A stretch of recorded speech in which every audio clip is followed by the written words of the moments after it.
7 macam perkara yang merusak akidah dan keimanan, merusak amal perbuatan yang sudah kita kerjakan, merusak sendi-sendi kehidupan sosial, pendek kata merusak segala hal di dalam kehidupan kita. Jauhilah olehmu 7 macam perkara yang merusak. Yang pertama, asyirku billah, menyekutukan Allah subhanahu wa ta'ala. Agama dimulai dari keyakinan, maka kehancuran agama selalu dimulai dari kehancuran keyakinan, iman atau akidah yang dimiliki oleh seseorang. Dan untuk menghancurkan nilai-nilai iman yang kita miliki ini, orang rasanya tidak akan menghantam kita dengan peluru kendali. Orang tidak akan mengirimkan nuklir ke sini. Orang tidak juga akan mengirimkan satuan militernya ke sini. Untuk menghancurkan nilai-nilai iman, dibanjiri kita dengan paham-paham yang merusak dan mendangkalkan akidah. Baik ia bernama materialisme, baik ia bernama sekularisme, baik ia bernama banjirnya maksiat dan munkarat, baik ia bernama banjirnya peradaban dan kebudayaan yang menghancurkan moral daripada anak-anak kita, sedikit demi sedikit melenturkan dan melunturkan nilai-nilai keimanan kita, untuk kemudian pada waktunya nilai iman itu akan bertukar dan berganti menjadi nilai syirik kepada Allah subhanahu wa ta'ala. Atau pada sisi lain, menjadikan yang selain Allah sebagai tujuan akhir daripada kehidupan kita. Sedangkan kita sama-sama maklum bahwa di dalam pandangan agama Islam, dosa yang tidak berampun, dosa yang terbesar, termasuk dalam kategori bapak moyangnya dosa, tidak lain adalah syirik, yakni menyekutukan Allah subhanahu wa ta'ala. Pola penghancuran iman ini memang berstrategi. Ditawarkan kita kepada paham materialisme, paham kebendaan, di mana otak menempati urutan sebagai ranking pertama, Tuhan jatuh pada urutan kedua. Lalu menyusul kepada paham sekularisme, Allah dipisahkan dari seluruh kegiatan hidup ini, untuk pada gilirannya menjadikan yang selain Allah sebagai tujuan akhir daripada seluruh kegiatan hidup kita. Oleh karenanya, kewajiban menjaga nilai-nilai iman ini merupakan kewajiban yang mulia tetapi berat, tidak hanya untuk kita, tetapi juga bagaimana mewariskannya kepada anak-anak kita, generasi yang akan datang. Orang-orang tua bijaksana yang diceritakan di dalam Al-Quran, kalau sudah berpikir tentang anak-anaknya, pertanyaan yang paling mereka risaukan ialah, ma ta'buduna min ba'di. Anakku, kalau pada satu saat aku, ayahmu sudah tidak ada lagi di dunia ini, meninggalkan kamu semua, ma ta'buduna min ba'di, apa yang akan kamu sembah nak? Jikalau sekarang ayahmu masih mau ke masjid, masih mau melakukan rukuk dan sujud, masih beribadah menyembah Allah subhanahu wa ta'ala, kalau orang tuamu sudah tidak ada, ma ta'buduna min ba'di, masihkah engkau mau datang ke masjid? Masihkah engkau mau rukuk dan sujud? Masihkah engkau mau menyembah Allah subhanahu wa ta'ala?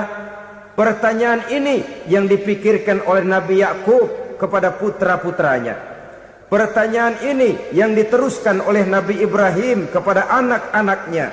Pertanyaan ini yang diwariskan oleh generasi ulama salafus saleh kepada para generasi berikutnya. Bagaimana kita generasi sekarang? Kita orang-orang tua sekarang bukan berfikir ma ta'buduna min ba'di, malah yang kita fikirkan ma ta'kuluna min ba'di. Kalau bapak tidak ada nanti kamu makan apa nak? Perkara kamu nyembah apa? Urusan nomor 18. Yang penting kamu nanti hidup bisa makan, nak. Maka kita sibuk mewariskan harta kepada anak-anak kita. Kita sibuk mewariskan kebun dan tanah kepada anak-anak kita. Kita sibuk mewariskan pabrik kepada anak-anak kita. Sementara kita lupa mewariskan intan yang paling mahal, mewariskan mutiara yang paling berharga, yaitu nilai iman kepada Allah Subhanahu wa ta'ala. Alangkah baiknya apabila warisan harta, warisan tanah dan kebun, warisan rumah dan pabrik didasari lebih dahulu dengan mewariskan nilai iman kepada Allah Subhanahu wa ta'ala. Sebagai orang-orang tua, kita boleh bersedih kalau anak kita tidak mengerti komputer. Kita boleh bersedih kalau anak kita tidak mengerti matematika. Kita boleh bersedih kalau anak kita tidak mengerti bahasa Inggris. Tapi sewajarnya lebih bersedihlah kita orang tua jikalau mempunyai anak yang tidak kenal Allah sebagai Tuhannya, yang kemudian tidak mau rukuk dan sujud kepada Allah Tuhannya. Itulah kemalangan yang paling malang bila kita meninggalkan generasi yang tidak bertauhid kepada Allah Subhanahu wa ta'ala. Betapapun anak kita tidak ngerti komputer, saudara, paling-paling kerugiannya cuma kerugian dunia. Masuk dia ke alam barzakh, munkar nakir tidak akan sempat tanya kau belajar komputer apa tidak. Kumpul dia di padang mahsyar, malaikat juga tidak akan tanya matematikamu nilainya berapa. Yang ditanya kau kenal Allah, kau rukuk dan sujud kepadanya, kau pernah datang ke masjid. Oleh karena itu sekali lagi, menjaga nilai iman tidak hanya untuk kita, tetapi juga mewariskannya kepada anak-anak kita generasi yang akan datang. Sungguh kemalangan yang paling besar apabila kita meninggalkan anak-anak kita. Mereka kita tinggalkan lemah ekonominya, itu tidak baik. Mereka kita tinggalkan lemah otaknya, itu pun akan membuat mereka tertinggal oleh yang lain. Tapi yang paling celaka, jikalau kita tinggalkan mereka dalam kondisi lemah imannya, rapuh akidahnya, tidak baik dan tidak betul keyakinan hidupnya. Oleh karena itu Nabi berpesan, jauhilah 7 perkara yang merusak. Yang pertama, syirik kepada Allah Subhanahu wa ta'ala. Menyekutukan Allah baik dalam ucapan, dalam keyakinan ataupun dalam perbuatan. Ini perkara pertama yang termasuk 7 perusak besar di dalam kehidupan. Kalau sudah jatuh kita ke lembah syirik, bagaimanapun banyak kebaikan yang kita kerjakan, berjiwa sosial, bertangan pemurah, gemar menolong orang lain, kalau memang dasarnya syirik, maka seluruh kebaikan kita akan hancur, tidak akan ada nilainya dalam pandangan Allah Subhanahu wa ta'ala. Dalam pandangan manusia, mungkin kita dicatat sebagai orang sosial, gemar menolong orang lain, tidak berpangku tangan melihat orang yang mendapat kesulitan. Tapi oleh karena dasarnya syirik, dasarnya tidak mentauhidkan Allah, maka seluruh nilai kebaikan yang kita kerjakan tidak akan ada nilainya dalam pandangan Allah Subhanahu wa ta'ala. Maka jagalah iman kita jangan sampai dihinggapi penyakit syirik yang bagaimana kecilnya sekalipun. Sekali lagi, baik syirik dalam bentuk ucapan, syirik dalam bentuk keyakinan, sampai kepada syirik dalam bentuk perbuatan, kita berhindar kepada sifat-sifat yang sedemikian itu. Karena apa? Dalam satu ayat Quran Allah Subhanahu wa ta'ala menjelaskan, innallaha la yaghfiru ayyushraka bih wa yaghfiru ma duna dzalika liman yasha. Allah tidak akan memberi ampun kepada orang-orang yang menyekutukannya, tapi Allah masih mau memberikan ampun kepada dosa-dosa yang selain itu bagi orang-orang yang dikehendakinya. Dosa selain syirik, apabila kita bertaubat, Allah masih mau mengampuni.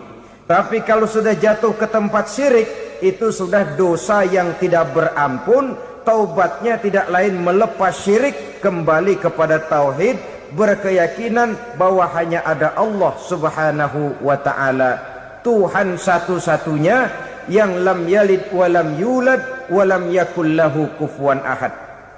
tidak beranak, tidak pula diperanakkan, dan tidak satupun yang dapat menyerupai Tuhan Allah Subhanahu wa ta'ala. Saudara-saudara kaum muslimin rahimakumullah, bahwa kita di zaman sekarang memang tidak menyembah berhala, ya. Bahwa kita tidak berterang-terangan mengatakan Tuhan lebih dari satu, memang. Bahwa kita tidak berkeyakinan Tuhan itu punya anak atau diperanakkan, tentu. Tapi dalam perbuatan dan i'tiqad kita kadang-kadang jatuh tanpa kita sadari ke tempat yang bernama syirik ini. Oleh karenanya, di zaman di mana teknologi makin canggih, di mana kemajuan pembangunan makin menjangkau berbagai aspek kehidupan, diperlukan keseimbangan antara kemajuan fisik material dengan kemajuan mental spiritual. Apabila tidak ada keseimbangan, yang terwujud tentulah kepincangan, yang diawali dengan pincangnya cara kita berpikir, sehingga pada akhirnya akan mengarah kepada pincangnya cara kita berbuat dan bertindak di dalam kehidupan kita. Oleh karena itu Nabi berpesan, jauhilah sifat syirik, karena syirik merupakan dosa yang teramat besar. Ini sifat merusak yang pertama. Yang kedua kata Nabi, wasihra, jauhilah sihir. Sihir ini juga termasuk perkara yang merusak kehidupan. Kita semua sama-sama maklum bahwa sihir sebenarnya bukan persoalan baru. Sejak sebelum datang Islam, sihir itu sudah ada. Di zaman Yunani kuno, sihir ada. Di zaman Mesir kuno, di zaman Cina kuno, dan yang lain-lain yang serba kuno, sihir itu sudah ada. Bahkan para nabi pun, para rasul yang diutus oleh Allah Subhanahu wa ta'ala, senantiasa berhadapan dengan ahli-ahli sihir untuk menguji kebenaran dari misi yang mereka bawa. Sihir adalah perbuatan di luar kebiasaan yang bisa dikerjakan oleh ahlinya dengan bantuan jin atau setan. Hukum mempelajari sihir adalah haram, mengamalkannya lebih haram lagi. Sebab itu saudara-saudara, sihir merupakan perbuatan merusak yang harus kita jauhi. Ciri-ciri daripada perbuatan sihir, pertama, ia mengandung tipuan, bayangan khayal. Di zaman Nabi Musa misalnya, orang melihat tambang-tambang itu seperti ular. Nabi Musa melayangkan tongkatnya menjadi ular-ular besar yang memakan ular-ular kecil ciptaan tukang-tukang sihir Fir'aun tadi. Lalu sihir bisa terjadi dengan bantuan jin kafir atau setan. Kemudian ciri yang ketiga, sifatnya halus dan tersembunyi. Taruh kata ada seorang ahli sihir yang mempergunakan ayat-ayat Quran sebagai jompa-jampe, sebagai baca-bacaan, itu cuma sekedar kedok. Tujuannya tidak lain menjadikan agama sebagai ketok untuk membenarkan cara yang dimurkai oleh Allah Subhanahu wa ta'ala. Satu hadis yang diriwayatkan oleh Imam Bazar dan Tabrani, Nabi berpesan, laisa minna man tatayyara lahu au takahhana au tukuhhina lahu au sahira lahu. Tidak termasuk ke dalam golonganku, kata Nabi. Tidak termasuk umatku. Siapa mereka? Man tatayyara lahu, orang yang bertatoyur. Apa tatoyur itu? Dari kalimat toyaro, artinya terbang. Toir biasa diartikan dengan burung. Tatoyaro percaya kepada suara-suara burung. Man tatoyaro lahu, mempercayai, meyakini dengan benar-benar kepada suara beburungan. Kan suka ada itu, nah bunyi burung tuh, maling liwat. Maling liwat. Burung bunyi, maling liwat. Itu termasuk tatoyaro lahu, percaya kepada suara burung. Kan aneh kalau suara orang nggak dipercaya, suara burung malah dipercaya. Ada ustadz ceramah, kiai ngaji, nggak mau didengerin, burung dengerin bener. Nah, suaranya dari sebelah mana? Belah kulon. Nah, itu tandanya ano. Habis dihitung-hitung. Itu termasuk tatoyaro lahu. Au takahana, atau bertenung, au tukuhina, atau minta ditenungkan, au sahirolahu, atau melakukan perbuatan sihir, atau minta disihirkan. Laisa minna, tidak termasuk ke dalam golonganku, kata Nabi. Sehingga dengan demikian saudara-saudara, menghadapi sihir dengan sihir sekalipun termasuk perbuatan yang tidak diajarkan oleh agama. Kita kan mempelajari sihir untuk jaga diri. Tidak apa-apa, yang dilarang mengamalkannya, dilarang juga mempelajarinya. Sebab orang kalau sudah mengetahui, biasanya lalu terangsang untuk mencoba. Kalau percobaannya berhasil, biasanya terangsang untuk coba lagi dan coba lagi. Pada akhirnya ketagihan, lalu beralih menjadi profesi, apalagi itu nanti bisa mendatangkan hasil uang. Saudara-saudara kaum muslimin rahimakumullah, kita manusia makhluk nyata. Kita hidup di alam nyata, terikat oleh sunnatullah, causality. Oleh karenanya, bagi kita keyakinan yang penuh, keikhlasan di dalam bertuhankan Allah, penyerahan diri sepenuhnya hanya kepadanya, itu sudah merupakan obat penangkal yang sangat ampuh agar kita tidak terkena penyakit-penyakit yang dibuat oleh setan dan para pembantunya. Sehingga beberapa ayat Quran mengajarkan, misalnya a'udzu bikalimatillahi tammati min syarri ma khalaq, atau bismillazi la yadurru ma'asmihi syai'un fil ardi wala fis sama, dengan menyebut nama Allah yang tidak bisa mendatangkan bahaya sedikit pun, dari baik yang datang dari langit maupun yang datang dari bumi.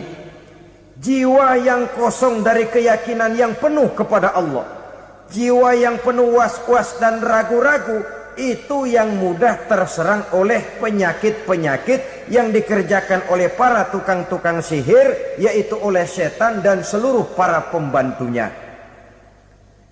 Kemudian hadis kedua yang diriwayatkan oleh Imam Ibnu Hibban, Nabi bersabda, la yadkhulul jannata mudminu khamrin wala mu'minu bisihrin wala qati'ur rahmin.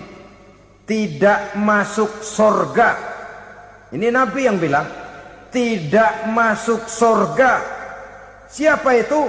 Pertama, mudminu khamrin, orang yang berkekalan dalam mabuk. Selalu mudminun itu sudah menjadi perbuatan rutinnya, tidak kapok-kapoknya, teler seumur hidup. Mudminu khamrin, tidak masuk surga orang yang selalu bermabuk-mabukan. Yang kedua, wala mu'minu bisihrin, orang mukmin tapi main sihir. Ini juga oleh Nabi diperingatkan, tidak akan masuk surga orang mukmin tapi suka main sihir.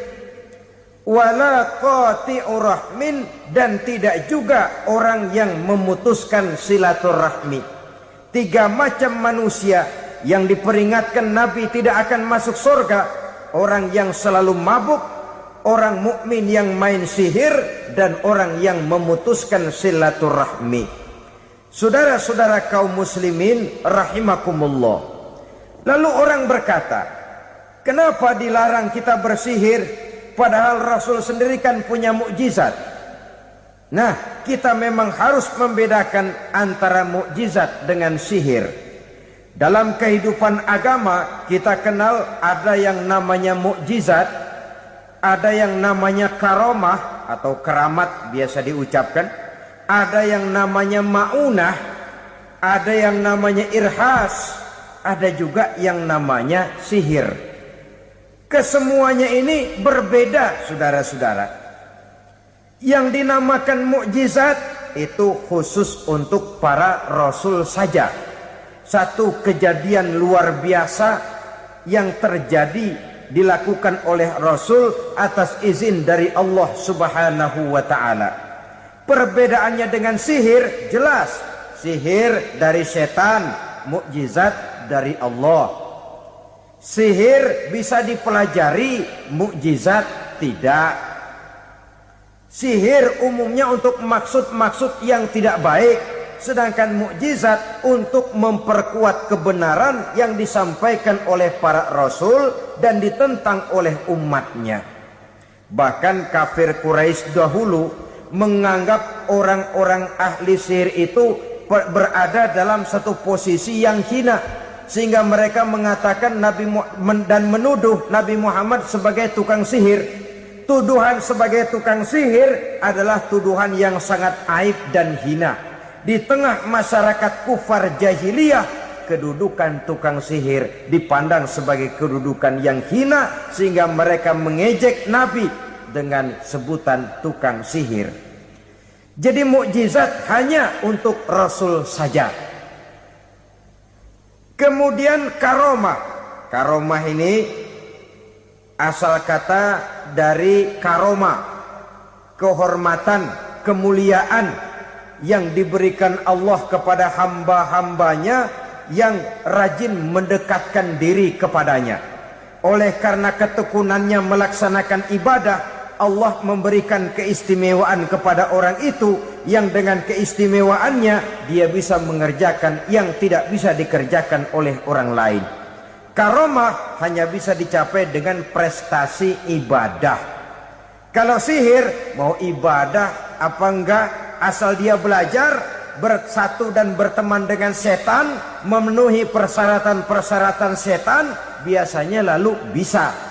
Sedangkan karomah tidak mungkin terwujud tanpa orang mendekatkan diri sedekat-dekatnya kepada Allah Subhanahu wa ta'ala. Maka kita lihat biasanya orang-orang yang punya ilmu sihir, mukanya rata-rata nggak enak dilihat. Kumuh, jauh dari air wudhu, jauh dari sujud kepada Allah, malah berteman dengan setan, menjadi pelayan-pelayannya setan. Saudara-saudara, adapun ma'unah, keistimewaan yang diberikan Allah kepada hamba-hambanya yang belum sampai kepada tingkat wali, tapi orang itu lebih banyak kebaikannya daripada kesalahannya. Umpamanya, saudara jalan bertiga di pinggir jalan, saudara ada pada posisi di tengah, lalu bertiga ini ketabrak mobil. Menurut perhitungan saudara mati lebih dahulu, tapi terjadi hal yang aneh, dua teman saudara mati, saudara malah cuma luka dan lecet sedikit saja.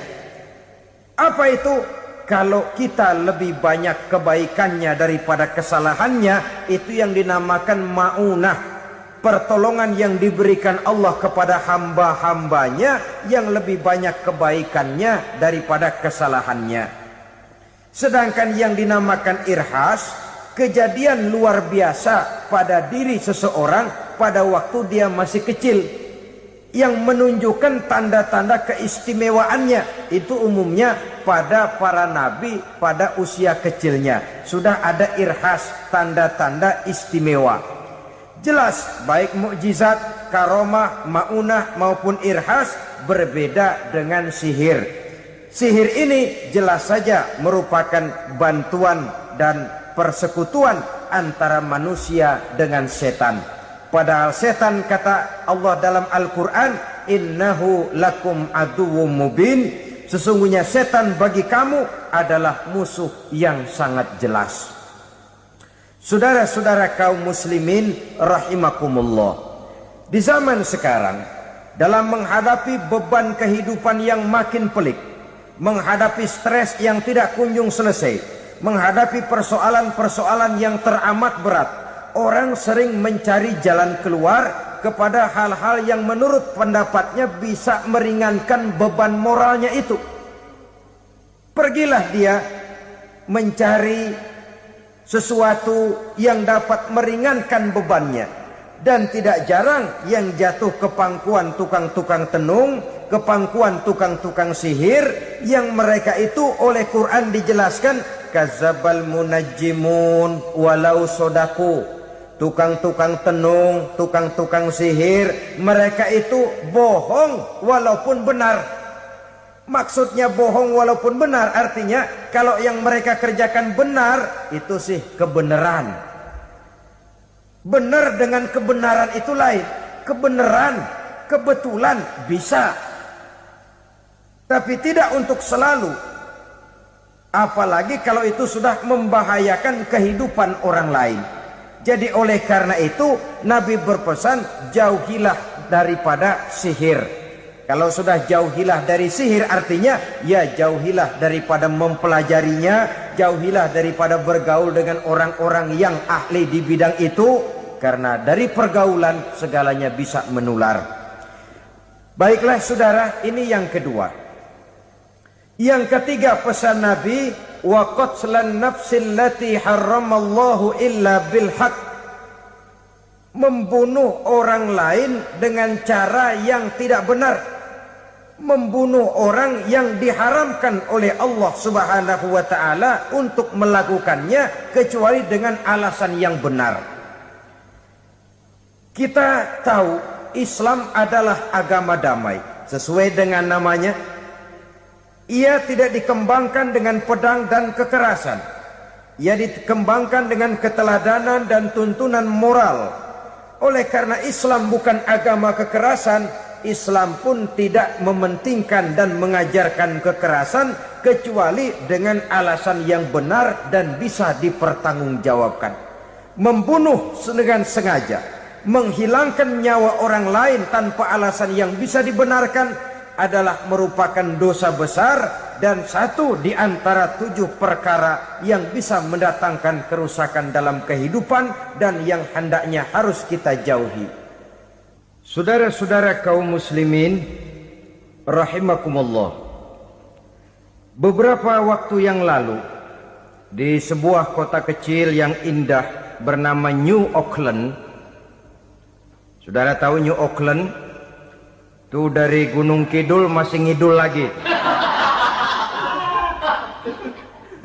Pernah diadakan satu seminar yang membicarakan bagaimana menyelamatkan masyarakat manusia dari bahaya Perang Dunia Ketiga.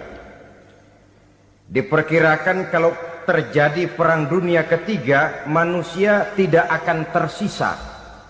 Sebab apa?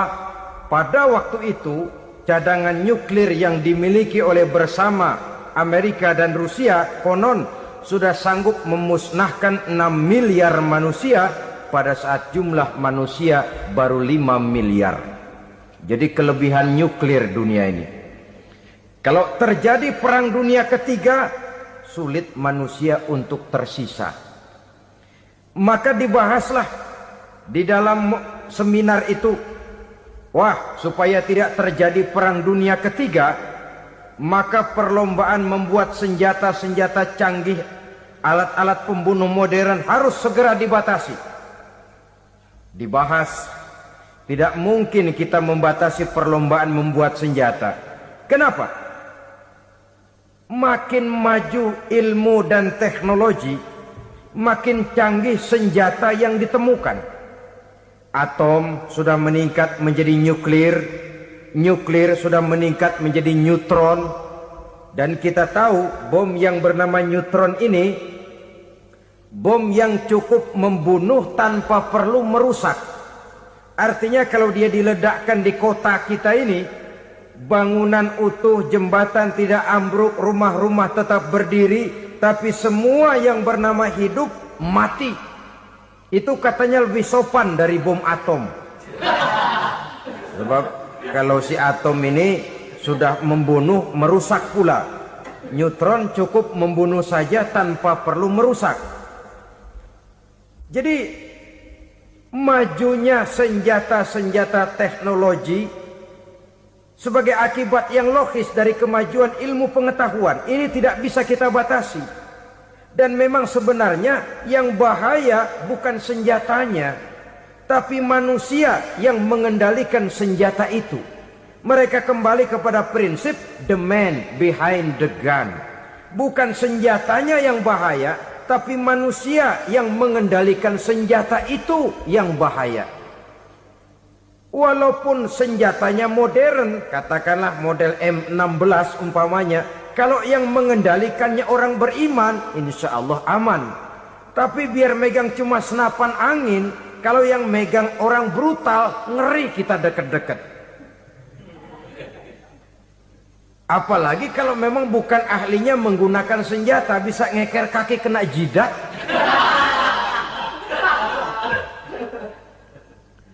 Mereka kembali kepada prinsip lama yang tetap baru.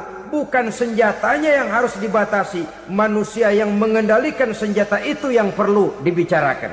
Nah, kalau begitu, agar manusia tidak mempergunakan senjata sewenang-wenang, apa yang harus kita lakukan? Ya, manusianya harus bermoral.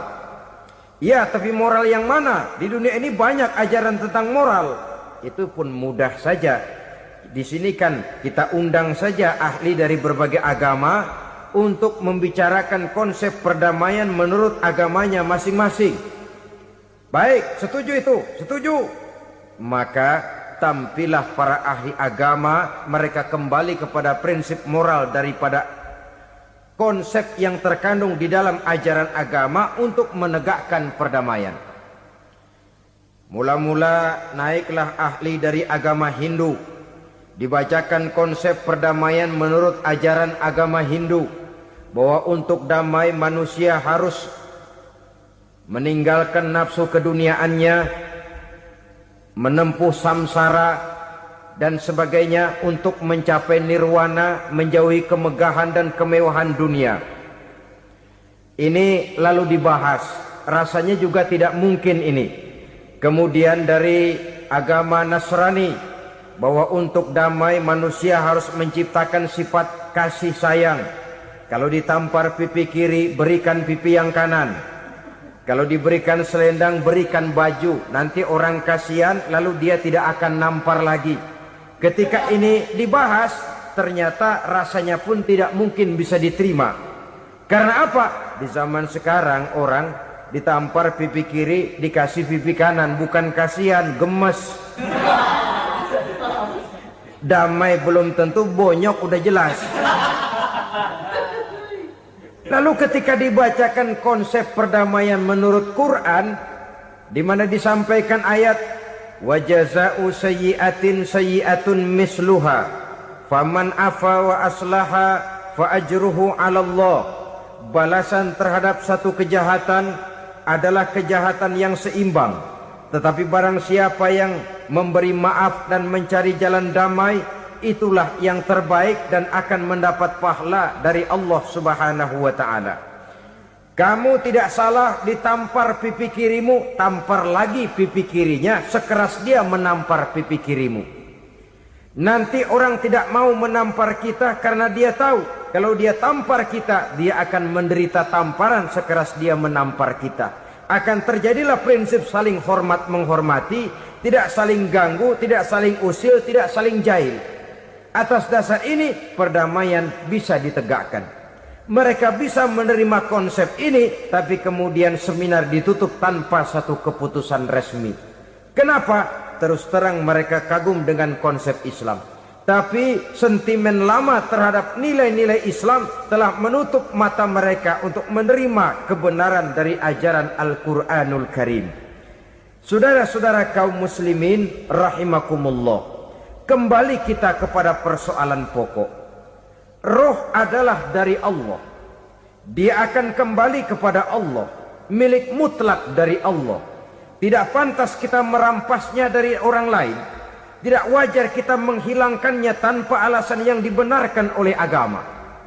Di zaman sekarang akibat persaingan hidup yang makin tajam, lapangan kerja yang makin sulit, tensi ekonomi yang makin tinggi, atau karena nilai moral yang makin rendah, atau juga karena rapuhnya pegangan orang kepada agama, nyawa rasanya sudah sedemikian murahnya. Berbagai kasus membuat berdiri bulu roma kita. Ada mayit, ada manusia dipotong 6, dicincang macam kambing. Ada yang dipotong 5, ada yang dipotong 13, dikardusin, dibuang ke tempat sampah. Inna lillahi wa inna ilaihi raji'un. Gejala apa ini? Kanibalisme. Manusia sudah demikian sadisnya, manusia sudah sedemikian buasnya, sehingga sesama manusia diperlakukan seperti hewan. Padahal hewan sendiri belum pernah macan makan macan, bagaimanapun buasnya macan. Belum pernah serigala memakan serigala, bagaimanapun brutalnya serigala. Tetapi manusia makan manusia di zaman sekarang kadang jadi kenyataan dalam kehidupan kita. Kadang persoalannya remeh saja. Soal uang 200 perak, pisau bicara, nyawa melayang. Soal rokok sebatang, celurit bicara, nyawa melayang. Soal-soal yang sama sekali tidak prinsip, begitu mudah kita menghilangkan nyawa orang lain. Padahal Nabi pernah memperingatkan, apabila dua orang muslim sudah berkelahi dan berbunuh-bunuhan, al-qatil wal maktul finnar, yang membunuh dan yang terbunuh dua-duanya neraka. Sahabat heran, ya Rasul, kalau yang membunuh masuk neraka itu sih wajar, tapi yang terbunuh kenapa neraka juga?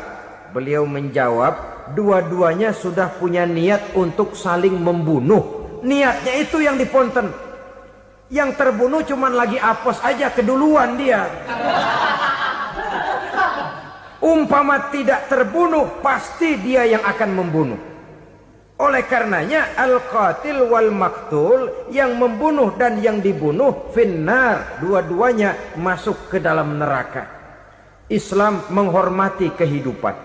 Tidak hanya terbatas kepada sesama muslim, orang-orang yang berlainan agama pun yang mau hidup berukun, damai, berdampingan dengan umat Islam, jiwa mereka, darah mereka dilindungi oleh nilai-nilai Islam yang disebut dengan kafir zimmi ini. Mengganggu mereka sama saja dengan mengganggu aku, kata Nabi. Jadi oleh karena itu, sayangilah sesama.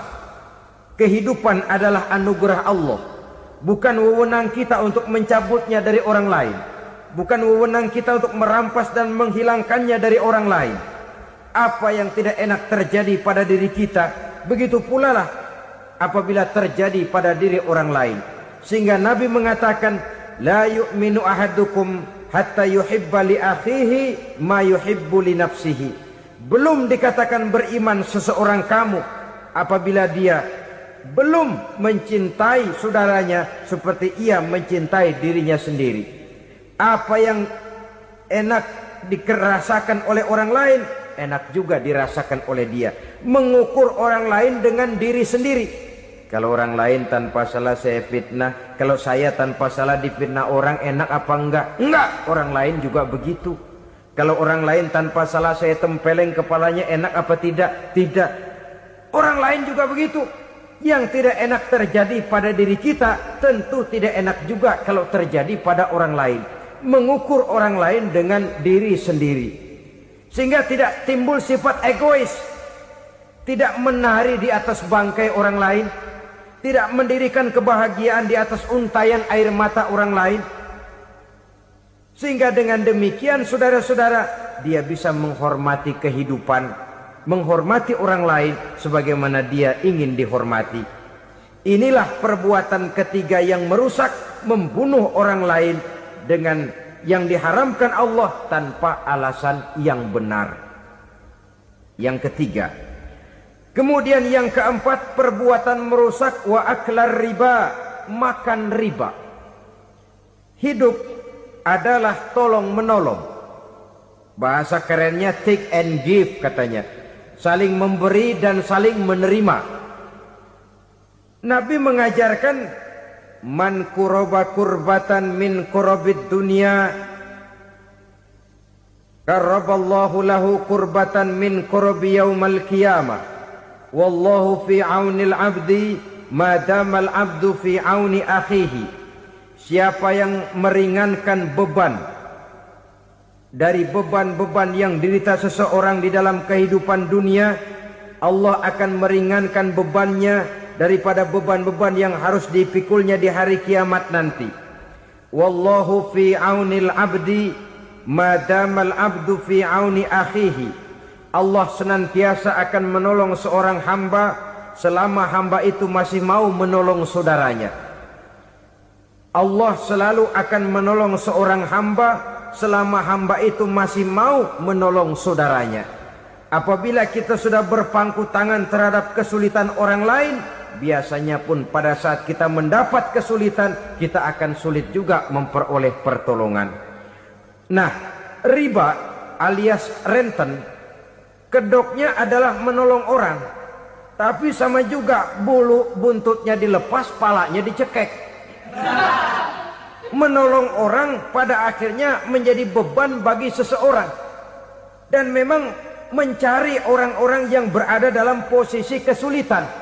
Biasanya di daerah-daerah di mana musim paceklik jadi lapangan kerja sulit, sedangkan urusan perut tidak bisa ditunda, akhirnya orang terjebak ke dalam rentenir, ke dalam riba, ke dalam renten, bunga berbunga, sehingga satu saat jumlah bunganya bisa lebih besar dari jumlah pinjaman pokoknya.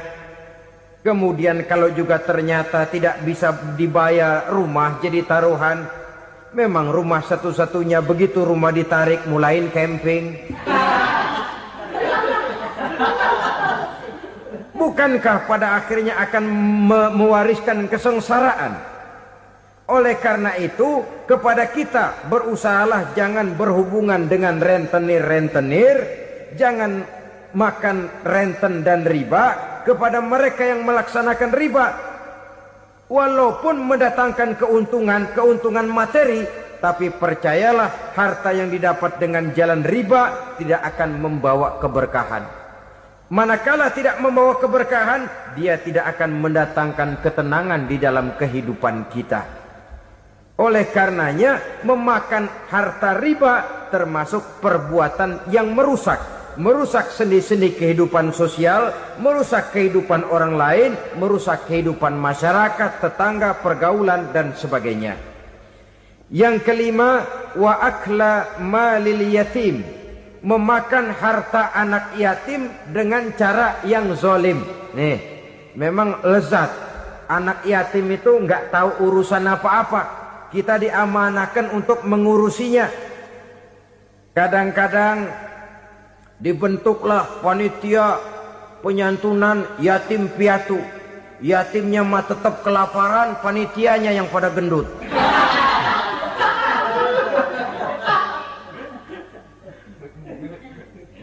Padahal memakan harta anak yatim termasuk perbuatan dosa besar. Dan menjantuni yatim merupakan perbuatan mulia. Nabi mengatakan, ana wa kafilul yatim kahataini yaumal qiyamah. Aku dan orang-orang yang menyantuni anak yatim seperti dua jari ini pada hari kiamat nanti. Dekat sekali. Jikalau ingin di hari akhir nanti dekat dengan Rasul, bersahabatlah dengan anak-anak yatim. Jadilah pengurus anak-anak yatim. Bangunlah panti-panti asuhan yatim. Pada saat bapak ibunya meninggal, kitalah yang menjadi orang tuanya. Bahkan sedemikian besar perhatian Islam terhadap anak-anak yatim ini, sehingga Quran memberikan peringatan, ara'aital ladzi yukadzibu bid-din fadzalikal ladzi yad'ul yatim wa la yahuddu ala ta'amil miskin. Tahukah kamu siapa orang yang mendustakan agama, beragama tapi dianggap dusta, solatnya dusta, puasanya dusta karena agamanya sudah berdusta. Siapa mereka? Fazalikal ladzi yad'ul yatim, orang yang menyia-nyiakan anak yatim, wala yahuddu ala ta'amil miskin, dan tidak pernah memberi makan kepada orang-orang yang menderita kemiskinan, menyia-nyiakan, meninggalkan anak yatim, termasuk perbuatan yang divonis kita sebagai orang yang mendustakan agama. Saudara-saudara kaum muslimin rahimakumullah, maka sangat dicela mengeksploitir anak-anak yatim, menjadikan mereka sebagai kedok untuk mencari kekayaan pribadi. Tetapi jikalau ikhlas, ganjarannya sangat besar, nilai pahalanya sangat besar. Menyantuni yatim tidak hanya setahun sekali. Kalau Muharram pakai istilah lebaran yatim, dibentuklah panitia, diberilah beras, uang 45.000 rupiah, alhamdulillah. Tapi jangan lupa, si yatim tidak hidup cuma satu hari. Dia tidak hidup cuma di bulan Muharram saja, dia hidup 12 bulan dalam setahun. Sebagaimana anak-anak yang lain, dia juga berhak punya masa depan. Dia juga berhak menikmati bangku sekolah. Dia berhak mengenyam arti dan makna pendidikan. Dia berhak membekali diri dengan ilmu dan pengetahuan, seperti halnya anak-anak yang lain. Maka kita yang diberikan keluasan oleh Allah, ingatlah itu, bersahabatlah dengan anak-anak yatim, santuni mereka. Perkara setahun sekali di bulan Muharram, alhamdulillah, itu bagus, bin Thayyib alias baik. Tapi tentu dan tentu sekali lagi, si yatim tidak hanya hidup di bulan Muharram. Dia hidup 12 bulan dalam setahun, 24 jam dan di dalam sehari. Oleh karenanya, menyia-nyiakan mereka pada saat posisi kita memang mampu, akan memojokkan kita dalam satu posisi di mana kita dianggap sebagai orang yang mendustakan agama, memakan harta anak yatim dengan cara yang zolim. Bapaknya udah meninggal, kebunnya lebar, anaknya dikelecehin. Nah, dah kamu gak usah pusing, nanti saya yang ngurus. Akhirnya bukan ngurus, nguras. Si yatim mungkin tidak tahu bahwa dia disia-siakan, haknya diambil, miliknya dizolimi. Tapi Allah yang akan membalasnya dengan seadil-adilnya. Maka makan harta anak yatim biasanya balasannya tokcer bin paten. Nggak banyak selang tempo itu, nggak percaya cobain dah. Nyobain aja kan nggak bayar, umpama. Memakan harta anak yatim dengan cara yang zolim, ganjarannya biasanya kontan. Kenapa? Ratapan si miskin, untayan air matanya, jeritan kepedihan hatinya, membuka pintu langit, permohonannya diijabah, getaran hatinya didengarkan oleh Allah. Maka balasannya biasanya kontan, spontan, tidak menunggu waktu terlalu lama. Itu di dunia, belum lagi di akhirat nanti. Bukankah dalam riwayat Mi'raj diceritakan Nabi melihat di neraka itu orang perutnya sebesar rumah. La haula wala quwata. Itu perut kayak rumah, bagaimana jalannya tuh orang. Dan memang gak jalan, diseret-seret oleh malaikat di neraka itu. Hancur perutnya, amburadul itu perut. Berantakan isinya, dibulatkan lagi, diseret lagi, hancur lagi, dibulatkan lagi. Sampai Nabi tanya, orang itu begitu berat siksanya kenapa ya Jibril? Itu Muhammad, waktu di dunia dulu rakus banget makan harta anak yatim. Begitu vonisnya, begitu menyedihkan nasibnya di akhirat. Tapi di dunia pun ketidakberkahan itu sudah membayangi kehidupannya. Oleh karena itu, kepada saudara-saudara yang mendapat titipan anak yatim, berbahagialah, karena semulia-mulia rumah adalah rumah yang di dalamnya ada anak yatim yang disantuni. Sehina-hina rumah adalah rumah di mana di dalamnya ada anak yatim yang disia-siakan. Begitu kata Nabi kita. Rumah yang paling mulia dalam pandangan Allah, rumah yang di dalamnya ada anak yatim yang disantuni. Rumah yang paling hina dalam pandangan Allah, rumah yang di dalamnya ada anak yatim yang nasibnya disia-siakan. Berbahagialah saudara apabila menjadi penyantun anak-anak yatim, pelindung mereka, sehingga mereka mempunyai masa depan sebagaimana anak-anak lainnya. Rasulullah sendiri sedemikian peka terhadap keadaan anak-anak yatim karena beliau sendiri memang mengalami umur 6 bulan dalam kandungan ibu, beliau sudah ditinggalkan oleh ayahnya. Pada saat berusia 6 tahun ibu sudah meninggal. Yatim piatu dalam usia di mana beliau sedang perlu belas kasih seorang ibu dan pengertian seorang bapa. Kepekaan itu lalu timbul, bahkan kemudian sampai kepada beliau berkata, aku dan orang yang menyantuni anak yatim seperti jari tengah dan jari telunjuk di hari akhirat nanti. Sedemikian dekatnya. Baiklah ya, jadi yang kelima, memakan harta anak yatim. Jauhi karena ini perbuatan yang merusak. Yang keenam, watawalli yaumaz zahfi, melarikan diri pada hari pertempuran. Apa ini? Khianat. Tidak konsekuen dengan konsep perjuangan. Pada mulanya keras benar teriak, berantas korupsi, ganyang korupsi. Cuma karena belum dapat giliran. Begitu dia naik dapat kesempatan, korupsinya lebih edan dari yang diteriakinya. Ini termasuk tawalli yaumaz zahfi, berpaling pada hari peperangan. Di saat menghadapi musuh, kalau belum kelihatan musuh, teriaknya nyaring bener. Jangan takut demi kebenaran sampai titik darah yang paling penghabisan. Musuh belum kelihatan. Begitu musuh sudah kelihatan, paling dulu lari ke belakang. Kalau diajak berjuang ada saja alasannya. Sehingga Quran memberikan peringatan kepada kita semua. Mengapa kamu ini berat? Kalau sudah diajak berjuang di jalan Allah, kakimu seperti terhunjam berakar di perut bumi. Berat untuk melangkah berjuang. Lari dari pertempuran tidak konsekuen dengan konsepsi perjuangan. Mau enaknya saja. Dalam kondisi yang sulit lalu berpangku tangan.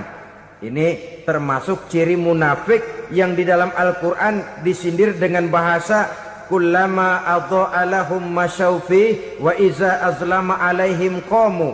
Waktu terang mereka jalan, giliran gelap mereka mandek. Artinya, maksudnya kalau giliran ada untungnya aja rame-rame teriak Islam. Tapi begitu diminta berjuang, dituntut berkorban, rame-rame mundur. Waktu dilihat di Islam ada untungnya, rame-rame teriak Islam. Pak, saya Islam banget, Pak. KTP saya Islam, Pak. Pokoknya Islam banget dah. Tapi ketika diminta berjuang, dituntut sedikit berkorban, rame-rame mengundurkan diri. Tahun 65 PKI berontak.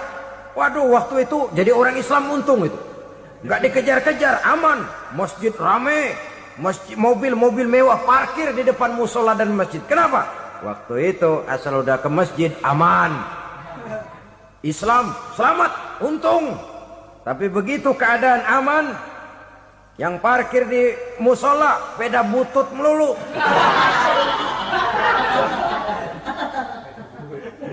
Waktu terang mereka jalan, waktu gelap mereka berhenti. Dikala di Islam ada untungnya, baru wah Islam bagus, Islam hebat. Tapi waktu dilihat ada kerugian, jangan bawa-bawa Islam dah. Jangan bicara soal Islam, ini kan bukan soal agama. Bukan soal agama. La haula wa la quwata illa billah. Beragama kita ambil talfik fid din, mengambil yang enteng-enteng saja dalam urusan beragama ini. Tidak konsekuen kita dengan Islam kita. Seolah kita mau memilih mana yang terasa cocok sama selera kita, kita teriak Islam. Beratan aja dikit, rame-rame berpaling. Itu termasuk tawalli yaumaz zahfi. Para pengkhianat, mental-mental hipokrit yang tidak mau konsekuen menghadapi segala bahaya. Itu termasuk perbuatan yang merusak. Kenapa? Kalau cuma dia saja yang lari, mungkin tidak jadi soal. Tapi larinya ini akan mempengaruhi orang lain. Nah, pengaruhnya itu yang dicegah. Sebab kalau satu sudah mulai lari, yang lain mulai ngelirik. Ketika yang dilirik kemudian tidak ada reaksi, dia akan ikut lari. Artinya apa? Seorang muslim harus konsekuen dengan konsep perjuangannya, dengan keyakinan keagamaannya, dan tidak memilih yang enak-enak saja di dalam kehidupan beragama. Lari dari pertempuran, bermental khianat, mengkhianati agama, merupakan satu di antara sifat yang merusak. Terakhir saudara, wa qazfal muhsanatil ghafilatil mu'minat, menuduh perempuan baik-baik yang tidak tahu menahu tentang tuduhan yang dituduhkan kepadanya, menuduh perempuan mukmin yang baik-baik yang tidak tahu menahu tentang tuduhan yang dilakukan kepadanya. Fitnah lebih bahaya daripada pembunuhan. Orang yang tidak salah bisa hancur namanya, orang yang berniat baik bisa ambruk perjuangannya oleh karena fitnah. Sehingga dikatakan al-fitnatu asyaddu minal qatli. Fitnah lebih bahaya daripada pembunuhan. Maka memfitnah ini termasuk satu dosa di antara 7 hal merusak yang harus kita jauhi semampu kita, semampu-mampunya. Mengupayakan sebisa-bisanya jangan sampai terjebak ke dalam hal yang demikian. Nah, saudara-saudara, inilah saja pertemuan kali ini. Mudah-mudahan ada manfaatnya. Semoga Allah memberikan kekuatan zahir dan batin kepada kita untuk bisa menjauhi 7 perkara yang merusak ini. Selalu berusaha menyimpan sesuatu yang bisa membawa manfaat, baik untuk dirinya, untuk anak cucunya, maupun untuk keluarganya, untuk masa kini dan masa depannya. Kadang simpanan itu berbentuk uang, kadang berupa tanah, lain saat berbentuk pabrik, dan lain sebagainya. Sementara masa depan yang paling pasti adalah akhirat.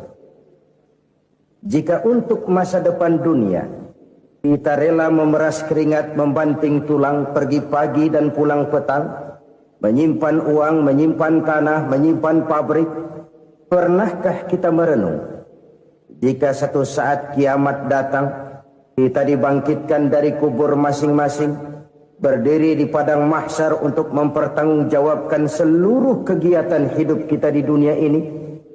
Lalu kita akan menuju ke alam akhirat. Sudahkah kita mempunyai simpanan untuk akhirat kita? Pada pertemuan kali ini saya ingin menyampaikan sebuah hadis di mana Rasulullah sallallahu alaihi wasallam bersabda, arba'un min kanzil jannah. Simpanan sorga ada 4 macam. Yang pertama, ikhfa'us sadaqah, menyembunyikan sedekah.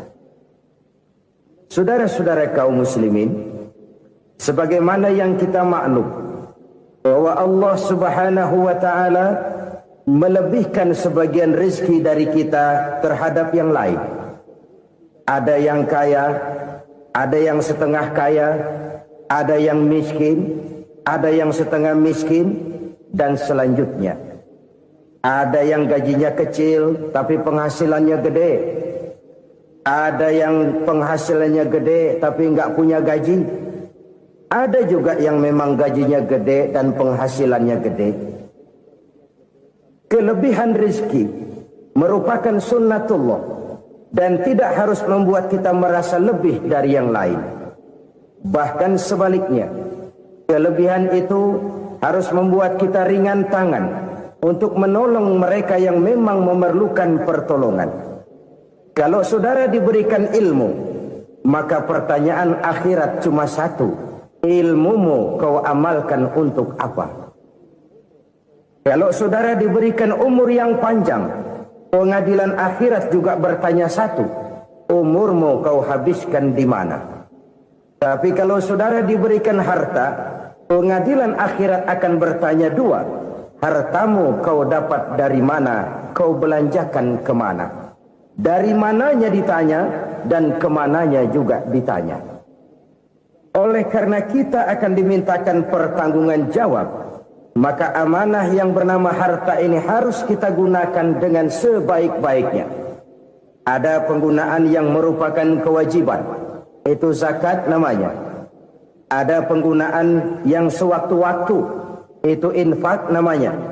Ada yang lebih sewaktu-waktu lagi, dan itu sedekah namanya.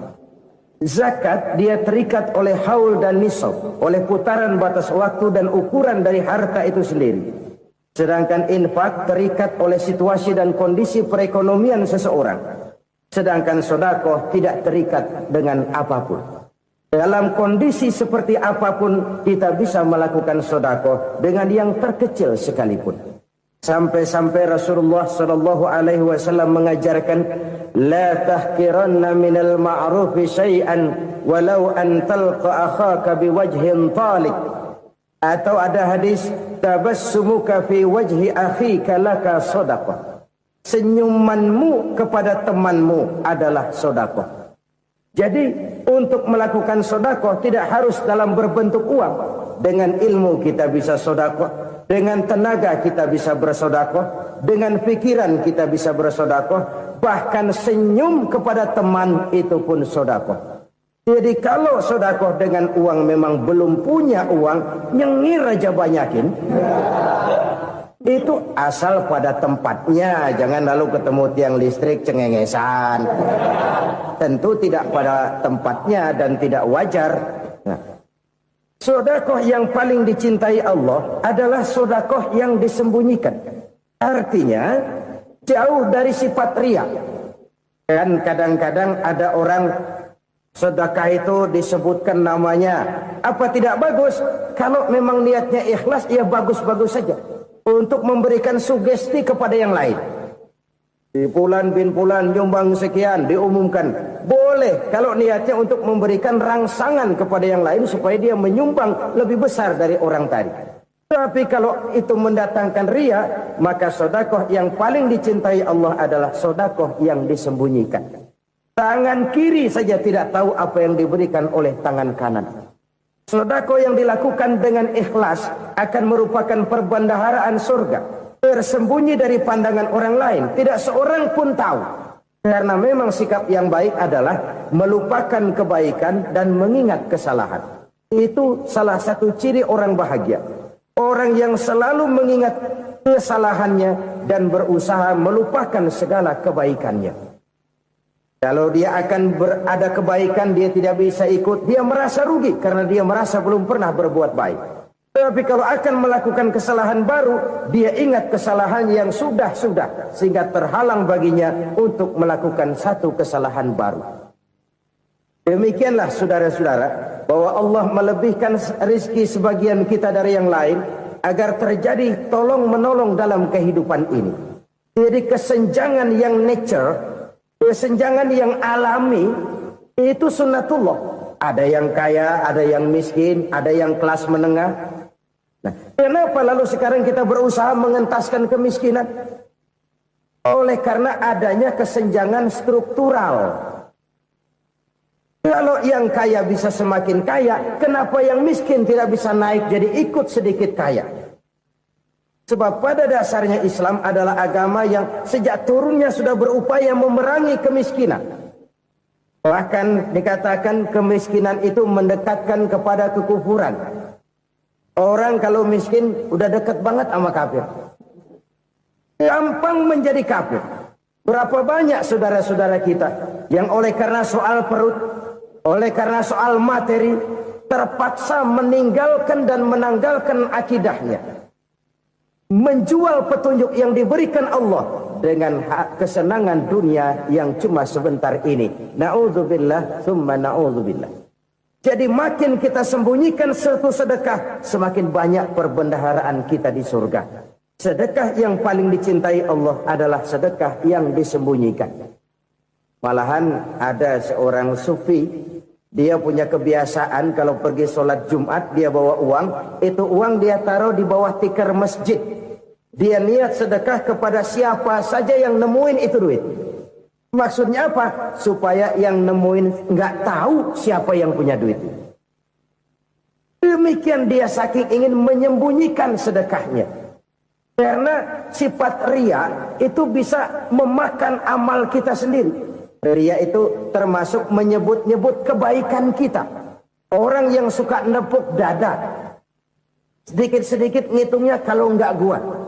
Oh, kalau nggak gua tuh yang belas itu kalau nggak gua. Iya, kalau nggak lu kenapa emang? Orang yang suka menepuk jasad, biasanya memang begitu, saudara-saudara. Kalau perang lagi berkecamuk, orang nggak sempat ngaku jadi pahlawan. Tapi begitu perang selesai, yang kagak kenal bedil ngaku pahlawan, mas. Itu sesuatu yang biasa. Oleh karenanya, orang-orang yang ikhlas dalam bersedekah, disembunyikannya sedekah itu Allah cinta betul. Malahan ada hadis memberikan jaminan, inna shadaqatal mar'il muslimi tazidu fil umri wa tadfa'u mitatas su'i. Sesungguhnya sedekahnya seorang mukmin tazidu fil umri, bisa menambah umur panjang. Wa tadfa'u mitatas su'i, dan menyelamatkan manusia dari mati secara su'ul khatimah. Jadi siapa yang kepengen panjang umur, banyaklah sedekah. Yang bosan hidup, pelit terus. Sedekah menambah panjang umur dan menyelamatkan manusia dari mati secara su'ul khatimah. Pak, katanya umur itu nggak bisa ditambah, nggak bisa dikurangin. Kapan? Kalau ajal sudah datang. Wa idza jaa ajaluhum la yastakhiruna sa'atan wa la yastaqdimun. Kalau ajal datang tidak bisa dimajukan, tidak bisa dimundurkan. Itu kalau ajal sudah datang. Tidak bisa lagi umur ditambah dikurangi, sudah datang. Tapi kalau belum datang, itu kan haknya Allah. Mau ditambah, mau dikurangi, hak prerogatif Allah. Sebagai pencipta manusia, Allah maha kuasa dan maha mampu. Sedekah ini menambah panjang umur dan menyelamatkan manusia dari mati secara su'ul khatimah. Orang mati kan sama ya, kondisinya mati, nggak nafas. Tapi hakikat mati kan lain-lain. Ada yang mati itu husnul khatimah, baik akhirnya. Misalnya lagi ngaji mati, lagi sholat mati, lagi sedekah mati. Ini yang dinamakan dengan husnul khatimah, baik di akhirnya. Sebaliknya ada yang su'ul khatimah, jelek di akhirnya. Ini yang jadi catatan akhir. Lagi nyekek botol, mampus. Lagi banting kartu, modar. Su'ul khatimah, jelek pada akhirnya. Sedekah menyelamatkan manusia dari mati secara su'ul khatimah. Kita semua kepengen mendapat husnul khatimah, jauh dari su'ul khatimah. Oleh sebab itu yang bisa menyelamatkan kita dari penyakit itu antara lain adalah sedekah yang disembunyikan, yang dikerjakan dengan ikhlas karena Allah, tidak karena kepengen dipuji orang, tidak karena ingin dikatakan orang pemurah. Sebab orang dermawan itu orang yang memberi tanpa harus diminta. Kalau masih harus diminta, ya belum dermawan namanya, masih harus diminta. Kalau nggak diminta ya tulus, lolos, polos. Saudara-saudara kaum muslimin rahimakumullah. Harta adalah amanat dan akan kita pertanggungjawabkan. Allah melebihkan rizki sebagian kita dari yang lain agar kita saling tolong menolong, bantu membantu. Nabi janjikan siapa yang meringankan beban saudaranya muslim di dunia, Allah akan meringankan bebannya di akhirat nanti. Sebuah jaminan dari baginda Nabi. Si orang yang kita bantu barangkali tidak bisa membalas, Allah yang akan membalas lewat jalan lain yang tidak pernah kita sangka-sangka. Ada orang tanya, Pak, ini ada orang nyumbang masjid sambil marah-marah, bagaimana? Saya bilang sumbangannya aja ambil, marahnya jangan. Marahnya jangan diambil, itu urusan dia. Saudara-saudara kaum muslimin rahimakumullah. Umat Islam ini kan umat yang punya potensi besar. Kadang kita merenung, kenapa kadang-kadang pembangunan masjid kok lambat sekali? Kalau hotel hari ini peletakan pertama, bulan depan peresmian. Supermarket hari ini peletakan batu pertama, minggu depan peresmian. Tapi kalau sudah yang namanya masjid, kadang-kadang peletakan batu pertama sekaligus jadi batu terakhir. 3 tahun, 4 tahun, campur nebar jalak di jalanan, duit dijaring kayak ikan sepat. Apa tidak ada orang Islam yang kaya? Banyak. Apa tidak ada pengusaha muslim yang jadi konglomerat? Ada. Lalu yang belum banyak itu yang komit terhadap nilai-nilai agamanya. Akhirnya kita jatuh jadi umat yang lemah. Belum ada pengusaha konglomerat muslim buka pabrik super mie cap bedug misalnya umpamanya atau pabrik kecap cap sorban supaya identitas keislamannya sedikit kelihatan. Kita jatuh jadi umat yang lemah karena potensi tidak terinventarisir dengan baik. Kita ini ibarat kompor yang cuma matengin nasi orang lain. Potensi kita dimanfaatkan oleh orang lain. Ukhuwah Islamiyah kita baru terbatas kepada silaturahmi. Ukhuwah di bidang ekonomi kita lemah. Ukhuwah di bidang kebudayaan kita lemah. Apalagi ukhuwah di bidang politik kita lebih rapuh lagi. Padahal ukhuwah itu adalah totalitas kehidupan manusia. Menyangkut ipolek sosbud. Memerlukan nilai-nilai ukhuwah. Jadi oleh karena itu mari kita menyadari, di dalam harta kita, walaupun kita yang cari, pergi pagi, pulang sore, peras keringat, banting tulang, di sana ada harta anak yatim. Di sana ada hak masjid, di sana ada hak pesantren, di sana ada hak jihad. Berbahagialah seseorang apabila dia oleh Allah dijadikan keran. Keran itu menyimpan air, tapi tidak untuk dirinya, tapi disalurkannya kepada mereka yang memang memerlukannya. Saudara-saudara kaum muslimin rahimakumullah, ini yang pertama. Jadi perbendaharaan surga adalah menyembunyikan sedekah. Orang lain nggak tahu, kita pun nggak pernah ngitung-ngitung. Kita anggap lewat begitu saja, padahal itu deposit akhirat. Satu. Yang kedua, perbendaharaan surga itu apa? Wa kitmanul musibah, menyembunyikan kesulitan. Kadang orang takut menghadapi kesulitan. Tapi makin kita merenung, hidup ini kan sebenarnya urusan. Takut sama urusan ya jangan hidup. Tandanya orang hidup itu kalau punya urusan. Urusan melupakan problem, problem sering menimbulkan kesulitan. Kesulitan bukan untuk ditakuti, tapi untuk diatasi dan dicarikan jalan keluarnya. Siapa sih orangnya yang nggak pernah sulit-sulit? Makin tinggi status sosialnya, makin gede urusannya. Makin tinggi kualitas imannya, makin berat tingkat kesulitannya. Cuma memang yang namanya enak itu seperti pelangi. Biang lala itu nggak pernah di atas kepala kita, di atas kepala orang melulu. Lo sih enak lo, kata kita. Dia juga bilang, yang enak kan lo. Pelangi itu nggak pernah di atas kepala kita. Kata tukang beca, aduh enak ya naik Mercy. Kata tukang beca, apa yang di dalam mobil Mercy? Aduh enak bener tukang beca, di jok ngeringkuk ngorok pules bener. Saya kamar pakai AC sejuk, tempat tidur sutra empuk, alga spring bed, gula kulik nggak bisa pules kalau belum minum Valium, belum tidur. Enak bener tukang beca, di jok ngorok nggak tahu wetan kulon. Itu tukang beca bilang yang di Mercy enak, yang di Mercy bilang tukang beca enak. Inilah enak, nggak pernah di atas kepala kita, di atas kepala orang lain melulu enak itu. Nah, saudara-saudara, yang merupakan perbendaharaan surga itu orang yang bisa menyembunyikan kesulitan, baik pribadi ataupun rumah tangga. Nih terutama rumah tangga yang jadi soalnya. Kadang-kadang kita ini kalau senang, sebaliknya kalau senang kita diam, kalem aja, cuek. Banyak banget duit kita bawaan, diam aja udah.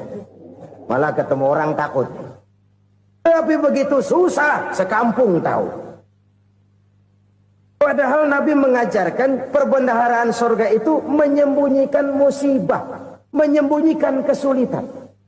Kalau enak, cerita sama orang-orang. Kalau nggak enak, rasain sendiri, tekan sendiri, atasin sendiri. Kita kan sebaliknya. Senang kita diam, asal lagi susah, paling tidak kita nyari teman buat cerita kesusahan. Siapa orangnya yang nggak pernah susah? Cuma soalnya bagaimana kita mengatasi kesusahan itu sendiri. Begitu juga misalnya kalau orang sudah berumah tangga, itu orang tuanya harus menjadi tempat dia cerita yang enak-enak saja. Yang nggak enak rasain berdua, selesaikan berdua, atasin berdua. Jangan dibalik. Asal senang diam, giliran susah saja. Maknya laporan. Terbalik. Bisa menjaga security informasi. Makan sama bayam, keluar, diem. Malah seluitan. Enak amat lo makan daging ayam. Security informasi. Saudara-saudara kaum muslimin, rahimakumullah. Ujian yang terberat itu yang pernah diberikan kepada para nabi, para rasul, para aulia, para ulama. Makin tinggi keimanan, makin berat bentuk kesulitan. Ayo saya kemukakan satu contoh saja. Ada seorang nabi yang kaya, nabi kaya, namanya Nabi Ayub. Iblis kalau orang begini kan keki, ibadahnya rajin, kaya. Ini yang kayak begini susah digodain. Kalau ibadahnya rajin, miskin, kali bisa disogok. Sini imannya mantap, ibadahnya rajin, kaya, nabi lagi. Oh, tapi namanya iblis nggak kurang akal. Laporan, Tuhan, kenapa iblis? Ya ini bahasa saya, bahasa Qurannya sih nggak gitu. Itu hambamu yang namanya Ayub, dia rajin ibadah cuma karena dikasih kaya aja. Coba kasih miskin dia, berhenti dia sembahyang. Ah, kamu bisa aja. Saya tahu Ayub itu hambaku yang ikhlas. Saya buktiin Tuhan, silahkan. Dibuktiin lah, iblis turun ke alam ini. Yang mula-mula dia lakukan, dia rusak sawah ladang Nabi Ayub. Dia binasakan binatang ternak Nabi Ayub. Sehingga dalam waktu singkat, jatuhlah Nabi Ayub dari orang paling kaya jadi orang paling miskin. Beliau masih ibadah di mihrab dalam masjid. Datang iblis. Saudara Ayub, ya, lagi ngapain? Ibadah. Nyembah Allah, nyembah Allah. Oh, percuma. Kenapa?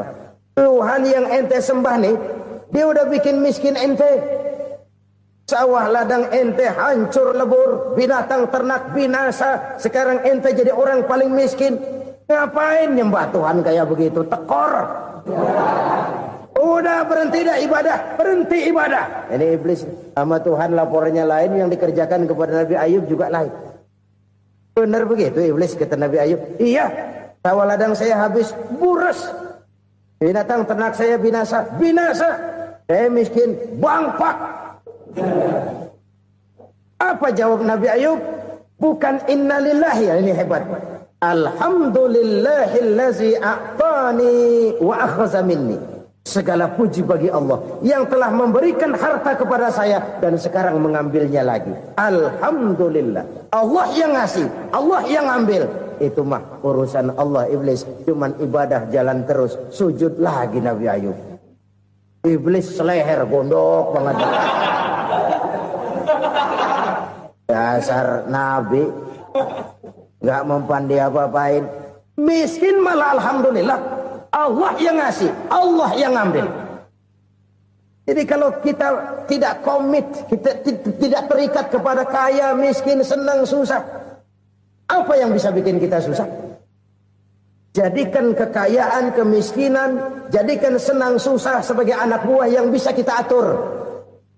Jangan kekayaan ngatur kita, jangan kemiskinan ngatur kita. Kita yang harus mengatur mereka. Senang, susah, kaya, miskin, bahagia, sengsara, jadikan itu anak buah yang bisa kita atur. Kalau sekarang kita kaya, lain saat boleh jadi kita miskin, semiskin-miskinnya. Allah yang ngasih, Allah yang ngambil. Tenaga mana yang bisa menghalangi? Ibadah jalan terus. Iblis makin gondok. Dasar Nabi loh. Akhirnya apa? Nabi Ayub dikerjain, diberikan penyakit. Demikian fatal penyakitnya. Bayangin, udah miskin, sakit. Masya Allah. Miskin, sakit. Sakitnya nggak lama, kira-kira 16 tahun. Istrinya 3, 2 mental minta ceraiin. Ngerawatin laki bengek begini. Senang belum tentu, susah udah pasti nih. Cerai aja, cerai dah. Cerai. Tinggal satu Siti Rahmah yang setia menemani beliau. Sesetia-setianya hati perempuan. Satu saat Siti Rahmah bilang, "Bang, iya, abang kan Nabi, Bang.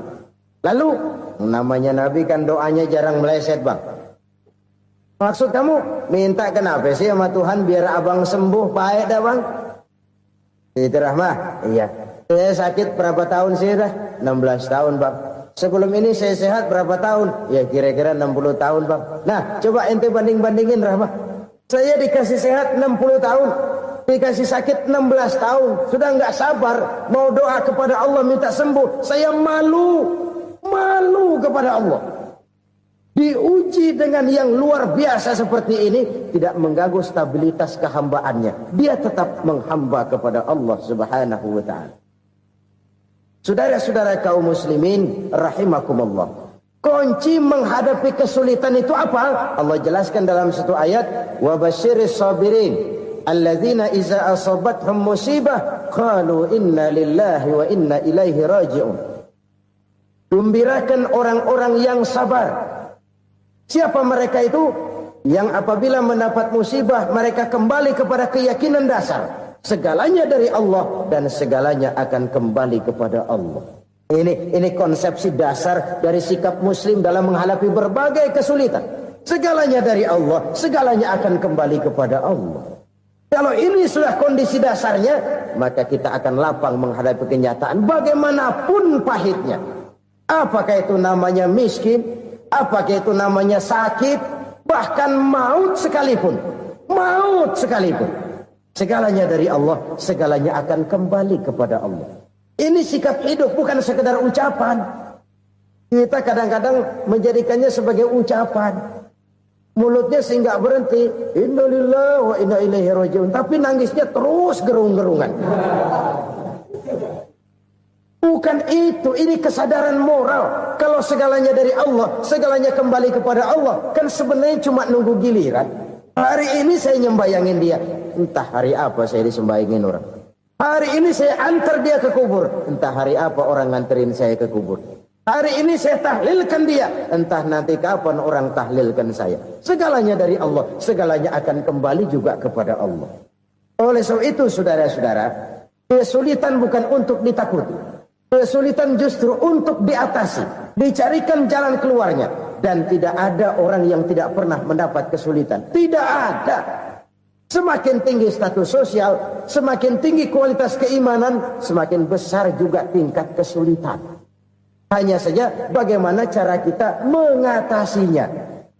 Dan Al-Quran menyatakan, innama al-usri yusra. Di balik kesulitan itu pasti ada kemudahan. Roda itu berputar. Karena itu Rasulullah sallallahu alaihi wasallam mengingatkan kepada kita, ta'arraf ila Allah fir raha ya'rifka fis syiddah. Ingatlah kepada Allah di waktu kamu senang, supaya Allah ingat kepada kamu di waktu kamu susah. Kalau waktu senang kita ingat kepada Allah, kita susah, Allah tidak akan meninggalkan kita. Tapi kalau waktu senang kita jauh dari Allah, sujud tidak sempat, dengan masjid jauh, ketika senang kita lupakan Allah. Nanti begitu kita susah, Allah lupakan kita. Dan itu menyakitkan. Oleh karena itu orang-orang tua kita dulu bilang, kalau lagi sehat ingat-ingat lu bakal sakit nanti. Kalau lagi kaya ingat-ingat satu saat kita bakal jatuh miskin. Bahkan kalau lagi muda ingat-ingat kita bakal tua. Dan yang terpenting, kalau lagi hidup ingat-ingat kita bakal mati. Saudara-saudara kaum muslimin rahimakumullah. Jadi yang kedua yang merupakan perbendaharaan surga, menyembunyikan musibah. Saudara-saudara kaum muslimin rahimakumullah. Hal ketiga yang merupakan perbendaharaan surga adalah wasilatur rahmi. Orang yang suka bersilaturahmi. Sebagaimana yang kita maklum bahwa manusia adalah makhluk yang disebut zon politika. Makhluk sosial yang tidak mungkin hidup sendiri-sendiri. Betapa dan siapapun kita memerlukan orang lain. Bodoh betul manusia kalau tinggal di tengah masyarakat tapi tidak mau bermasyarakat. Merasa hebat sendiri, pintar sendiri, gagah sendiri, kaya sendiri. Mungkin kalau mati juga ngubur sendiri. Jangankan kita di sini. Di sorga saja Nabi Adam waktu sendirian bengong melulu, mondar mandir. Allah tegur dalam sepidang. Ya ini kalau bahasa saya. Iya Tuhan, sepi ini nggak ada coret-corekan pisan ini. Diciptakan Siti Hawa baru anteng Nabi Adam. Itu di sorga. Cobalah. Umpamanya saudara tinggal di Jakarta nih. Kayak bener. Apaan aja di Jakarta punya saudara dah. Jembatan Semanggi ambil. Monas, Buntel bawa pulang. Hotel-hotel ambil semua. Cuman tinggal di Jakarta sendirian. Apa enaknya? Betapa dan siapapun kita perlu orang lain. Tidak ada seorang pun yang bisa memenuhi kebutuhan hidupnya secara sendiri-sendiri. Nah, Islam telah menyelamatkan manusia dari ras diskriminasi. Mengikat manusia dengan persaudaraan yang berlandaskan kepada akidah. Karena itu dianjurkan bersilaturahmi. Bahkan Nabi menyatakan, Man arada ayyubsata lahu fi rizkihi wa yunsa'a fi atharihi falyasil rahimah. Siapa yang kepengen diluaskan rezekinya dan dipanjangkan usianya, banyaklah ia bersilaturahmi. Siapa yang kepengen dimudahkan rezekinya, hendaknya ia banyak bersilaturahmi. Kalau banyak teman, kesulitan kan paling tidak ada tempat cerita. Udah susah, sendirian kita pikirin diri, nggak ada tempat tukar pikiran. Cepet banget sama bengek. Dilawan sendiri. Nah, secara makro kita bisa berkata, tidak mungkin ada kemenangan kalau tidak ada kekuatan. Tidak ada kekuatan kalau tidak ada kesatuan dan persatuan. Tidak mungkin ada kesatuan dan persatuan tanpa semangat silaturahmi. Kalau umat Islam mau menang, dia harus kuat. Kalau umat Islam mau kuat, dia harus bersatu. Kalau umat Islam mau bersatu, dia harus membudayakan silaturahmi ini. Bahkan sampai kata Nabi, kalau bisa cari nilai tambah. Apa? Silman qata'at. Bersilaturahmilah kau kepada orang yang marah denganmu. Masya Allah, indahnya ajaran agama kita. Orang yang marah pun kepada kita, kata Nabi, kalau bisa bersilaturahmilah kepadanya. Kepada orang yang marah itu. Di situ nilai tambah. Cuman jujur nih hadis, ngucapinnya gampang, ngamalinnya yang berat banget. Orang marah sama kita disuruh silaturahmi, ada apa malu? Lu marah, ada gue marahan lagi. Tunggu pikirin. Saudara-saudara kaum muslimin rahimakumullah. Tapi ini yang diajarkan, bahkan ini yang dicontohkan oleh baginda Rasul. Bagaimana begitu mudah? Misalnya satu saat Abu Jahal ini ngatur strategi bagaimana bikin Muhammad celaka. Dia gali lubang di depan tempat tidurnya. Dia tutupin daun korma. Terus dia panggil seseorang, ke sini. Kasih tahu Muhammad, pamannya sakit keras, minta ditengokin. Berangkat orang ini ke sana. Muhammad, labbaik. Pamanmu sakit keras, dia minta ditengokin. Baik, saya akan datang menjenguk beliau. Berangkatlah Nabi ke rumah Abu Jahal tanpa prasangka apapun. Abu Jahal udah pasang setil, selimut 3 rangkap setengah dipakai, persis kayak orang meriang. Tapi sembari ngintip dari balik selimut, Begitu Muhammad buka pintu, nah masuk perangkap nih. Muhammad jalan menuju tempat pembaringan. Makin lama makin dekat, makin lama makin dekat. Makin dekat ke lubang yang dipasang oleh Abu Jahal itu. Dalam mati Abu Jahal, terus dah jatuh, mampus dah lo ini. Mampus lo hari ini nih. Apa yang terjadi? Malaikat Jibril datang. Muhammad, pamanmu cuma pura-pura sakit. Di depan tempat tidurnya ada lubang perangkap supaya kamu jatuh ke situ. Sudah, kamu pulang. Balik kanan Nabi. Sudah hampir jatuh ke lubang, balik kanan, pulang. Bayangin kecewanya Abu Jahal. Muhammad dikit lagi. Enggak paman, saya pulang aja. Emosi bangun dari tempat tidur, enggak sadar kalau lagi pura-pura sakit. Lompat ngejar Nabi, dia lupa dengan lubang yang dia gali. Serak, nyemplung sendiri ke dalam lubang.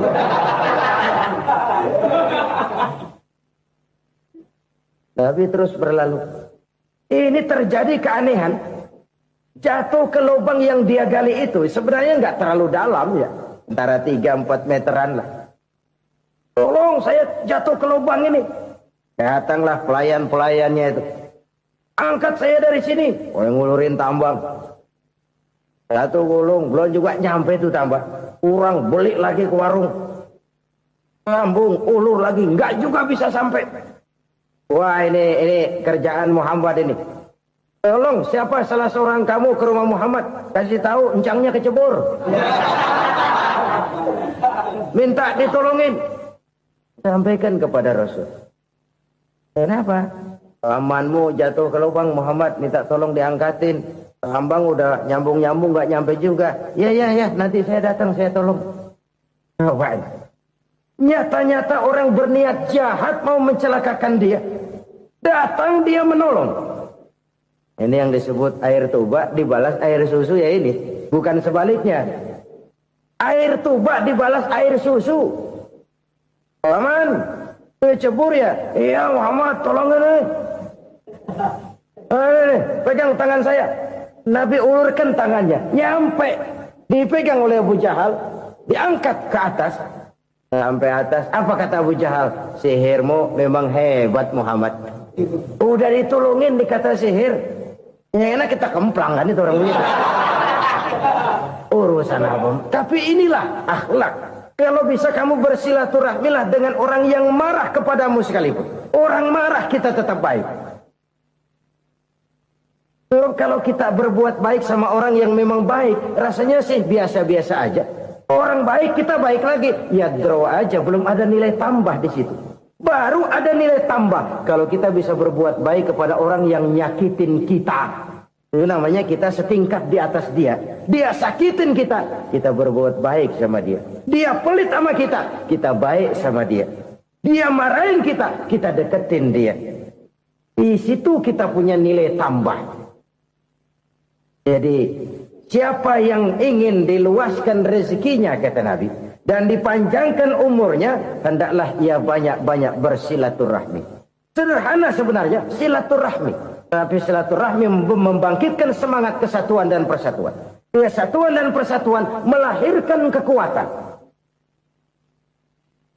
Dalam matematika 1 ditambah 1 pasti 2. Tapi di tengah masyarakat, 1 orang takut ditambah 1 orang takut, hasilnya jadi 2 orang setengah berani. Kenapa setengah berani? Karena udah berdua. Tadi pan takut sendirian. Kalau dia kumpul turu-turu takutlah jadi berani. Kita yang lemah, kita yang tidak berdaya, kita yang miskin, kalau mau kompak bersatu, apa yang nggak bisa kita kerjain? Apalagi tinggal di kota besar, pilihan cuma 2. Bertahan atau minggir. Bertahan atau minggir. Untuk bisa bertahan harus mampu bersaing. Untuk mampu bersaing harus punya keahlian. Keahlian harus ditunjang dengan pendidikan. Ditambah oleh kekompakan sebagai umat. Udah miskin mencar mulu orang injek kita. Orang nggak pandang urusan apa yang malu. Oleh karena itu silaturahmi pada hakikatnya merupakan roh dari ukhuwah yang diajarkan oleh agama kita. Bagaimana Islam menyelamatkan masyarakat manusia dari ras diskriminasi, mengikat manusia, dan tidak ada persaudaraan yang lebih indah selain persaudaraan yang diikat dengan nilai-nilai akidah. Sepanjang orang di jalan Allah, itulah saudara kita. Keluar dia dari jalan Allah, selesailah persaudaraan sampai di situ. Karena itu, kalau ingin menyimpan sesuatu di surga, banyaklah bersilaturahmi. Datang ke rumah ini, datang ke rumah itu, dan lain sebagainya. Itu simpanan kita di akhirat nanti. Ini yang ketiga. Saudara-saudara, yang keempat, perbendaharaan surga itu apa? Wa qawlu la hawla wa la quwwata illa billah. Ucapan la hawla wa la quwwata illa billah. Ibadah kan ada yang berat, modalnya besar. Bangun masjid berat, modalnya besar. Bangun rumah sakit berat, modalnya besar. Ada ibadah yang berat tapi modalnya ringan. Misalnya puasa. Puasa itu berat, mengendalikan nafsu. Kalau sekedar nggak makan nggak minum sih enteng, mengendalikan nafsu. Itu jihad terbesar. Tapi kan modalnya ringan, cuma niat saja. Ini ibadah berat, modalnya ringan. Ada ibadah yang ringan, modalnya juga enteng. Seperti termasuk ucapan la haula wa la quwwata illa billah. Tanpa sadar, la haula wa la quwwata illa billah. Nyelengin tuh di surga. Nyelengin, kita nggak terasa. Nyelengin simpanan akhirat. La haula wa la quwwata illa billah. Nyimpan lagi. Kaget. La haula wa la quwwata illa billah. Nyimpan lagi. Banyak simpanan. Walaupun sebenarnya yang dimaksud di sini adalah kesadaran batin. Bahwa tidak ada daya dan kekuatan kecuali Allah. Itu intinya. Kita memulai pekerjaan disunahkan baca bismillah, kan begitu. Apa itu? Kesadaran moral. Bahwa ini saya bisa kerjakan. Saya kerjakan ini dengan menyebut nama Allah. Kenapa? Kalau Allah tidak memberikan daya dan kekuatan, mana mampu saya kerjakan ini. Maka saya kerjakan ini dengan menyebut nama Allah. Bismillah. Kesadaran moral. Manusia hanya wajib berusaha, tapi nggak pernah wajib berhasil. Banyak hal-hal yang kalau kita renungkan secara rasio nggak mungkin, tapi jadi kenyataan. La haula wa la quwwata illa billah. Tidak ada daya dan kekuatan kecuali bagi Allah semata-mata. Kesadaran moral akan kelemahan dan keterbatasan makhluk bernama manusia. Kadang kita kagum dengan otak, tapi kita sering lupa sama yang bikin otak. Padahal bagaimanapun hebatnya otak, yang bikin otak pasti lebih hebat dari otak. Nggak percaya, silahkan otak-otakan. Inilah kecenderungan. Kita kagum dengan pesawat-pesawat mutakhir, bukan main, besi gede banget terbang itu. Alangkah hebatnya. Lalu apa yang bikin otak tidak lebih hebat dari itu semua? Kita puji laut. Apa yang bikin laut tidak lebih hebat dari laut itu? La haula wa la quwwata illa billah. Tidak ada daya dan kekuatan kecuali Allah. Apa yang bisa kita lakukan? Kalau tidak karena daya dan kemampuan yang diberikan oleh Allah kepada kita. Lahirlah sikap tawadu, rendah hati. Tidak melonjak menjadi angkuh dan sombong. Sadar akan kelemahan dan keterbatasan diri. Sebagai makhluk yang diciptakan oleh Allah Subhanahu wa ta'ala. Jadi satu sisi ini ucapan yang berpahala, la haula, jadi wiridan. Pada sisi lain ini kesadaran moral, sikap mental, kesadaran batin. Bahwa yang punya daya dan kekuatan itu cuma Allah. Kita nggak pantas untuk sombong. Sebab sombong itu pakaiannya Allah. Kita nggak sedang pakai pakaian Allah, kegedean. Dan makin kita renungi, makin terbentur. Apa sih yang bisa kita sombongin? Kita mau sombong apa? Kayak pintar, itu kan semua relatif. Di atas langit masih ada langit lagi. Jadi oleh karenanya, marilah kita menyadari. Manusia hanya wajib berusaha, tapi tidak pernah wajib berhasil. Yang berusaha saja tidak wajib berhasil, apalagi yang tidak berusaha. Islam bukan agama orang pemalas yang selesai sholat lalu endelohom, gelenggem ayem-ayem. Tapi Islam bukan agama orang sombong yang setelah berusaha lalu tidak memerlukan Allah.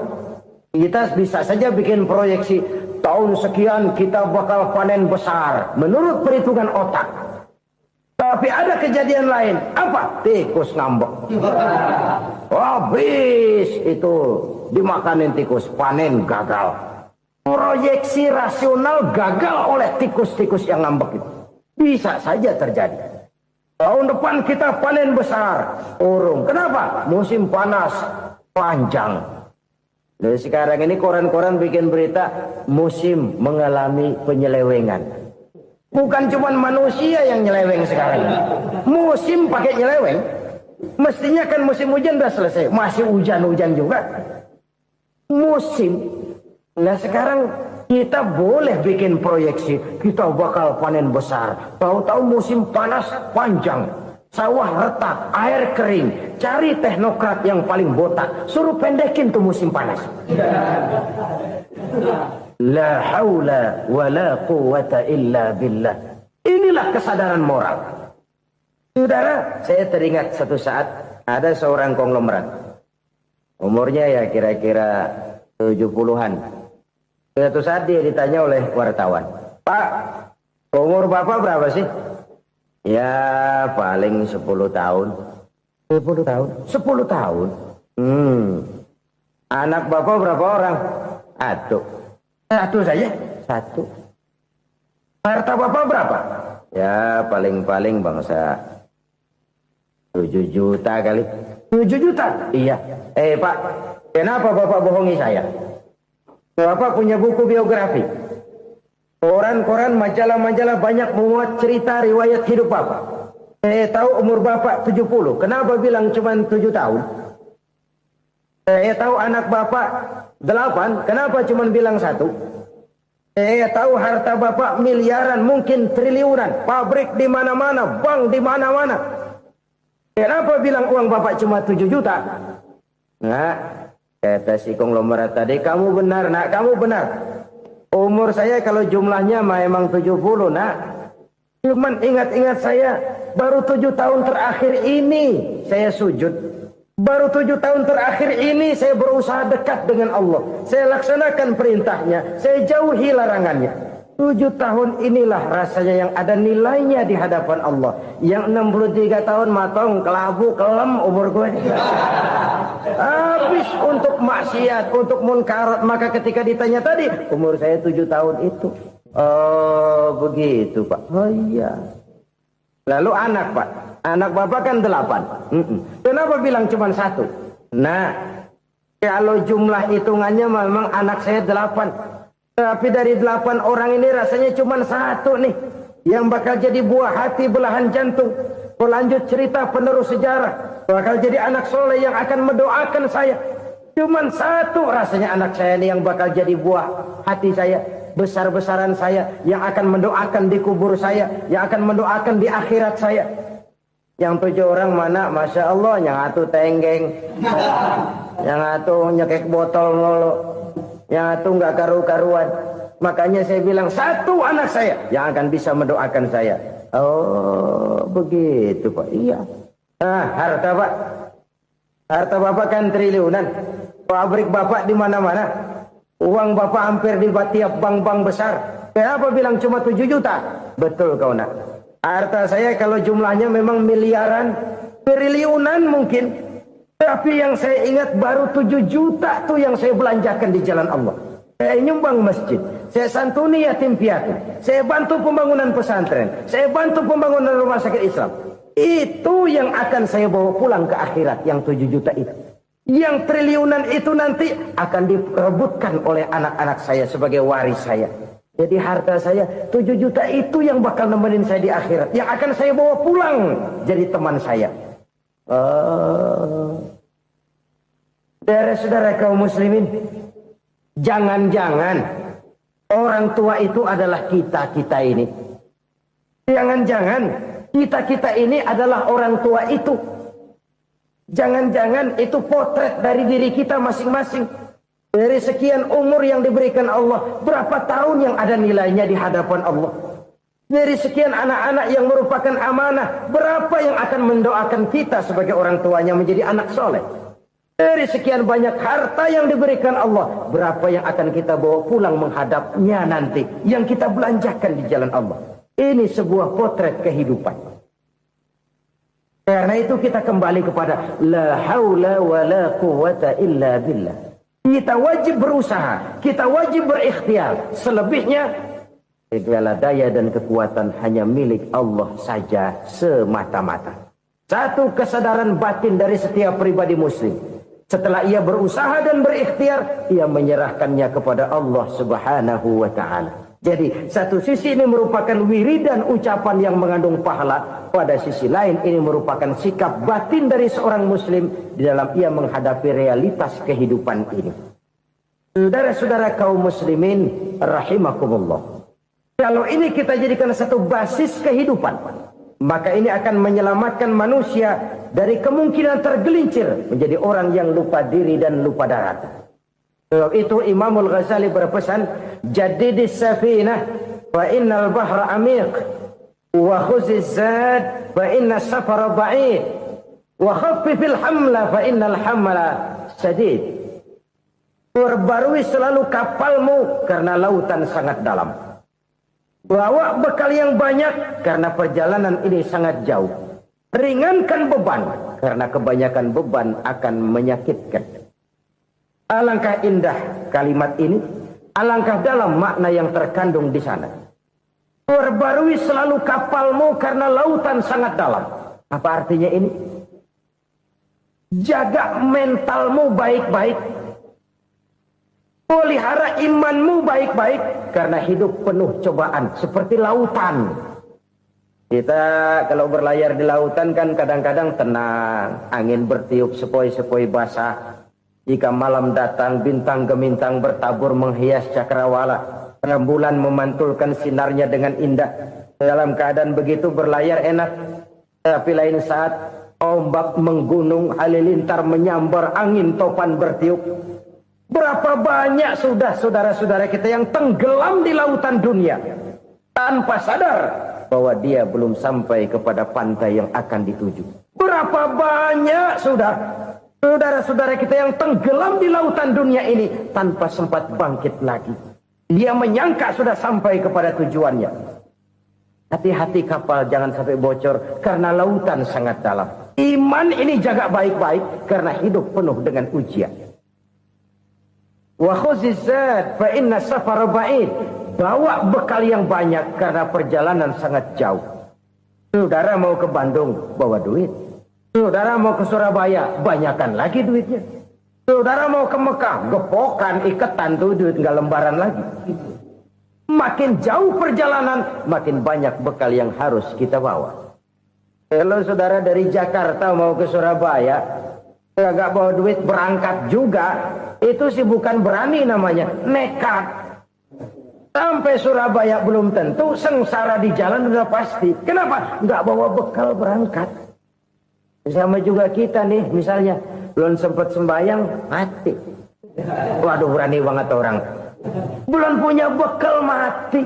Sengsara di jalan. Atau bekal tidak cukup. Dari Jakarta saudara mau ke Surabaya, bawa duit 500 perak. Paling jauh Cikampek nyampenya itu. Paling jauh itu. Antara jauhnya perjalanan dengan bekal yang saudara bawa tidak seimbang.